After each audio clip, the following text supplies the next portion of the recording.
সংসারে আমাদের জীবনে যখন কোনো সুখ বা দুঃখ আসে তার জন্য আমরা কাউকে না কাউকে অবশ্যই দায়ী করে থাকি, তাই না? এই ব্যক্তি আমাদের সাথে এরকম কাজ করেছেন, তাই আমার সাথে এমন হলো। ওই ব্যক্তি যদি এমনটা না করতেন তাহলে আজ আমি ওই স্থানে পৌঁছতে পারতাম।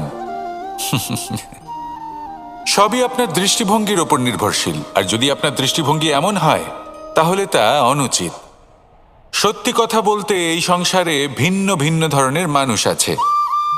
এটা আপনার ওপর নির্ভর করছে কিভাবে তাদের স্বাগত জানাবেন। একবার ভাবুন, আমি আমার দুটো হাত সামনে নিয়ে এলাম, দুটো মুঠো খুলে দিলাম। দুই প্রকারের মানুষ আসবেন, কিছু না কিছু দিয়ে যাবেন। এই মুঠো যদি আমি বন্ধ করে দিই তাহলে না কেউ আমাকে কিছু দিতে পারবে, না আমার কিছু যাবে আসবে। নিশ্চয়ই বুঝতে পারছেন এই দুই ধরনের ব্যক্তি কারা এবং তারা কি দিয়ে যান।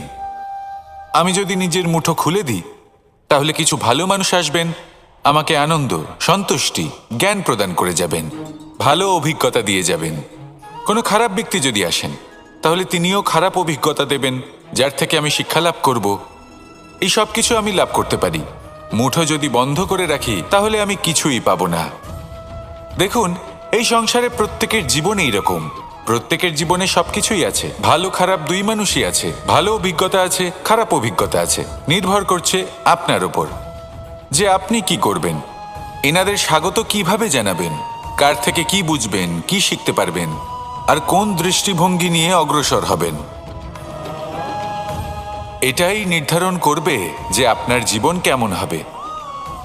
আসুন আমার সাথে ভালোবেসে বলুন, রাধা রাধা।